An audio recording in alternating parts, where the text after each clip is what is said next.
All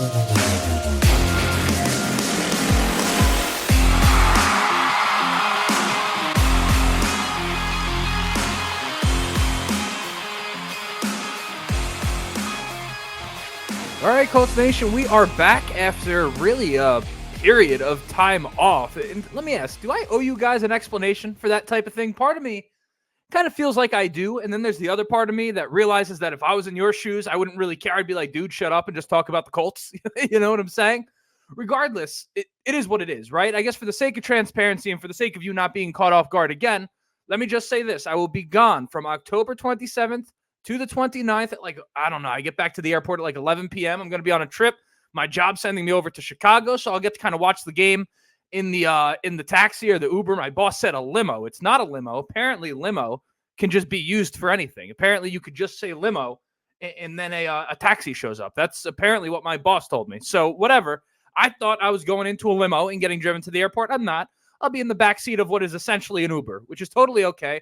I'll get to watch the game in there and at the airport and the whole thing. But in terms of me having an episode reacting, not going to be there. Additionally, the last weekend of November, that weekend right after Thanksgiving, so the 29th, the 30th, December 1st, I'll be heading to Buffalo. They're playing on Sunday Night Football against, the San Francisco 49ers, I believe, or something like that. December 1st would be the night of the game. You go ahead and look for yourself. So I will not have an episode that day either, despite having watched the Colts game during the day.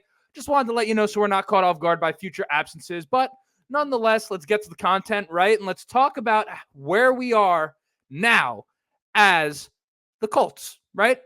3-1 since starting at 0-2. Nothing crazy impressive throughout that stretch. But the Colts right now are in a place where they're beating teams that they should beat.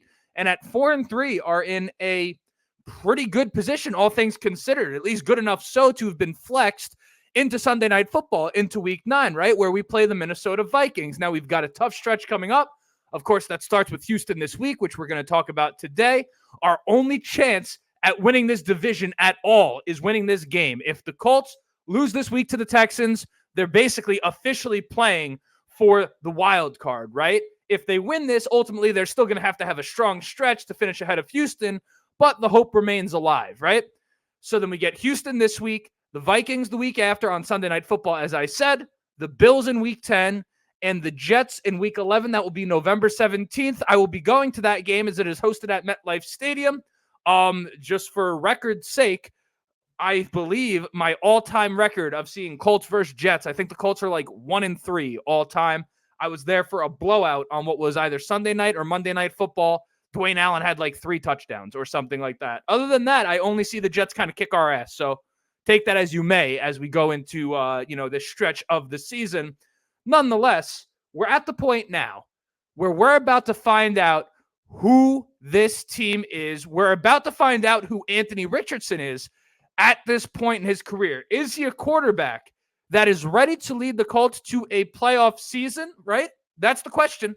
Obviously, we know it's been a mixed bag up to this point, but at the same time, he has kind of had a knack for making plays in critical moments. Now, you can argue that the entire game is critical, and really it is, right? But if you're to narrow it down in the context of the game, there's moments in games that are more critical than others. AR, generally speaking, has been good in those moments. And if you're going to say a guy is going to be bad the whole game, but then good in crunch time versus a guy is going to be good the whole game and bad in crunch time, I'm not going to lie. I'll probably take the guy that's good in crunch time and subpar throughout the rest of the game. Or you could just be good during both, right? That's what you want, but that's what we're dealing with here with Anthony Richardson. So right now it's tough to evaluate exactly what we're looking at with Anthony Richardson in terms of the why, right? Obviously, we could simplify it and say we have a guy that's not throwing the ball very accurately. Doesn't take a rocket scientist to figure that part out.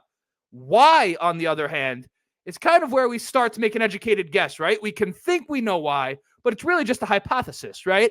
We can narrow it down maybe to a few things, but without literally being Anthony Richardson himself, it's kind of hard to know for certain why the inaccuracies that we see are, the inaccuracies that we see. Now, with that said, I feel I do know, and I've tried to explain it on this channel multiple times. I think some of you maybe get it, some of you don't, and that is very much just possibly the way that I explain it. I personally feel that the inaccuracies we see from Anthony Richardson are linked to a sense of uncertainty in what it is that he's seeing in front of him. Not that he doesn't know. I think he sees it fine. But when you're an inexperienced quarterback, these uncertainties ultimately can lead to a breakdown in mechanics because you kind of just, there's a motion to throwing a football. And ultimately, to really sling it, you have to have been confident. If you second guess it, that one moment of indecision can lead to that entire thing breaking down. Now, that's my best explanation. Luckily, I was listening to Joe Flacco on Chris Long's show. Chris Long, really a great defensive lineman in this league for a very long time. So I want to share what Flacco had to say, because when he was talking, I was like, yes, there it is. That's exactly what I'm talking about. And it comes from someone who is, far more accomplished than me and better than explaining it than I am. So let me quickly mute my microphone so I can pull that up, share the screen. Hold on just a moment. A little bit of filibuster here as we pull that part up before we get on to the Texans game. So, screen shared. Microphone. Do you think that when you're young as a quarterback, is it like the field, the field is moving fast? Yeah, because listen, I just talked about this with somebody the other day. It's not that everything is so much faster than you're used to, and you can't deal with how fast the game has gotten at this level. It's because you're a little bit unsure. It's a new offense. It's a new team. You haven't had reps. You haven't had the chance to truly prove it to yourself that you can do it day in and day out. So your mind speeds things up. You start worrying about the wrong things when you can just keep it really simple. The simpler you can keep it, the better you're going to process and the slower things you're going to feel. So it's kind of always coming back to that. Unmuted, hopefully. Hold on, let me test the microphone. If I was a professional, I wouldn't even have to do this part, but I'm my own sound guy as well. Okay, so that right there, Joe Flacco just said what I've been trying to say that I've been seeing from Anthony Richardson. Now, in fairness, Joe Flacco didn't directly say that's what's happening with Anthony Richardson, but it does kind of beg the question. They're having a conversation about Anthony Richardson. If he says that, is the implication that he's talking about Anthony Richardson? I would argue that it is. But nonetheless, just wanted to kind of get that point across, right? Because again, what we see starting this week is going to kind of decide where this season goes. And it's time for Anthony Richardson to show a little something extra. Not saying if he doesn't, that it's the end of the world and I give up on him. But listen, we got to make a playoff run here, right? At 4-3, you're perfectly positioned to kind of get that accomplished. Really, teams that are on the outside looking in the AFC playoff picture are looking at the Colts and saying, hey, that's a team we could get past. We got to prove that ultimately we're a team that's built to hit that 7 seed, that 6 seed, which is what I think it's fair to expect us to compete for. Texans, we'll start there. I'm going to tell you, to be honest, listen, I know they're in the division, but as a Colts fan, kind of hard for me to not, or really as a football fan, really is what I meant to say. Hard for me to not appreciate what it is that the Texans bring to the table. That being said, with the Colts under Shane Steichen, what we've seen so far is what was basically a blowout in the first game last year, a close game with Gardner Minshew at quarterback, and then a relatively close game with Richardson and no Josh Downs on the field to start this season, who, again, is kind of the glue to this offense, or at least really, let me say, Josh Downs, probably the glue to this passing game, at least in my personal opinion. You got no Nico Collins on the Houston Texans, who has been a Colts killer. Colts are a live dog right here. So what we're going to talk about is how the Colts can beat this Texans team. But before we do, you know what it is? I got to introduce myself for the first time in a while. My name is Justin. This right here is the Riding the Bench Colts podcast. As always, ask anyone enjoying the show. Go ahead, shoot it a like. Going to help me get out to as many Colts fans as humanly possible. Of course, audio listeners, leave a five-star review. Let the people know how much you're enjoying the show. YouTube listeners, subscribe to the page if you have not yet. We're trying to get to 3,000. If you keep coming back, you enjoy the content, perhaps today's the day. If not, listen, all I ask is that you come back again if you enjoy the show, and that you enjoy the show while you're here. Comment section, I'm always in it. Everyone be civil, all right? You don't know what the other person on the other end is going through on this given day. Without further ado, I want to start on the offensive side of the ball for the Indianapolis Colts. And the mantra for this team is always running the football. I almost feel like a broken record when I talk about this game, and I hate repeating myself. One of the things I would do a daily, if I felt content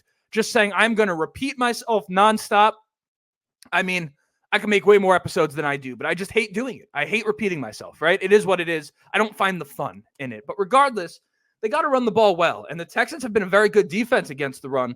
The question that you ask yourself is, does that really matter with what the Indianapolis Colts bring to the table in the running game? We know the offensive line, and we know Anthony Richardson, even if he's not going to run as much, just giving that zone read, or rather that read option look to Jonathan Taylor, as long as Anthony Richardson kind of pretends he's tucking that thing, a lot of times defenders are going to get pulled over, and it's going to open up a bigger lane for Jonathan Taylor. Colts ran it well on the Steelers, who were one of the best, if not the best, going into that game against the run. The Jaguars were doing well against the run. The Titans are always good against the run, and that has continued to be true this year, and they were able to run the ball efficiently enough on that team with Tyler Goodson, Trey Sermon, and no Anthony Richardson. So when you look at a Shane Steichen offense, they can run the ball at a high level versus anyone, in my personal opinion, when they decide to commit to it. The real questions are going to come in the passing game. Anthony Richardson has to keep this offense moving the ball consistently. Now, of course, you can gain consistency in the offense through the run. That happens often. But ultimately, in almost every game that you play, at some point, it's going to have to happen through the air. The Colts have had way too many drives stall, way too many 3-and-outs, and way too many times where this offense is not giving this defense enough. And I know ultimately the offense has a job to score, and the defense, no matter what the offense is doing, has to make stops. But I'm telling you right now, the reality is that it's just not that easy, right? Like on the defensive side of the ball, if your offense is giving you nothing, the defense oftentimes feeds off the energy of the offense. If the offense is dead, the defense, you're asking a lot out of them, right? Much easier to play defense when you know the offense is helping you out. With that being said, it's going to be up to Anthony Richardson to make sure this defense is in a good spot. As far as this passing game goes, where the hell is Josh Downs when Anthony Richardson is on the field? That's the question. I think if they're able to draw up ways to get him the ball, and perhaps they are, and Richardson's just not hitting it, whatever it is, they got to get him involved, and the Colts offense and their passing game will look just fine if one thing and one thing only happens, and it's if Josh Downs gets the football. Why? Because it's going to keep the chains moving, and that's what they're going to have to do, because this Texans offense, very dangerous, even without Nico Collins on the field, despite the fact that C.J. Stroud hasn't quite been the same since Nico Collins went down in that Bills game. Defensive side of the ball, of course, as I just said, offense, we got to make this thing easy as we can on the defense. But I do kind of like how the secondary as is matches up with the Houston Texans without Nico Collins on the field. I think Stephon Diggs, Tank Dell, I think you can manage that with what we have. I think Blackman's a playmaker. Nick Cross has been flying around. Jalen Jones, I kind of like him. I mean, everyone knows I always like Jalen Jones, right? And I think you put him on a guy like Tank Dell. Sure, Tank Dell has the speed advantage, but the question is, Jalen Jones, physical guy, can he kind of stop Tank Dell at the line and get him off his break? I don't know. That's the question we have to ask. Kenny Moore, another factor, of course. We're going to see how the secondary does. This kid Womack playing very, very well, although I will not be foolish enough to put all of my eggs in that basket this soon. The Colts not looking too bad in the secondary is really my point. I think ultimately, if they're able to stop the run, right, we can't do what we did week 1 against the Texans, which is get absolutely blown off the point of attack on the defensive line. Can't happen. But with Buckner back and kind of us being as healthy as we can be going into a week, you know, obviously we have the injuries we had in the preseason, but I'm talking on week-to-week basis, Colts are more than healthy enough to come out of this game with a victory and come out with a pretty decent performance on the defensive side of the ball. So we're going to see what it is. But I think if the Colts run the ball well and stop the run, I think you're kind of in a good spot to win this game. The problem is that, do I expect them to do both of those things throughout the entirety of the game? If I'm to be 100% honest with you, I think it's asking a lot. I think it's asking a lot with what we've seen against an offense who ultimately we kind of know the best unit out there in this game. Like, let me put it this way. Let me put it a little more precisely. If each of these units has their best day, the Texans offense or the Texans defense or the Colts offense or the Colts defense, between those four entities, if one of those units has their best, or if they all had their best day, right? The Texans would be on the right side of that thing. That's just my personal opinion. But the Colts, closer than people think. And I think they've proven that enough times, particularly against the Houston Texans. And we're going to have to see how this thing goes. If you're asking me for a prediction, I'm going to be honest. It's what I do. I would expect the Texans to win, but I expect a competitive game. And perhaps the Colts pull it off. We'll see. But that right there was the game preview. Really not much to it right there. I'll see you guys next week. Again, 27th, 29th, I'm out. Sorry for the inactivity recently. All I can do is apologize. I won't offer an explanation. I apologize for the inactivity as of late. But before you know it, we'll be right back on the same cycle. And until then, as always, go Colts.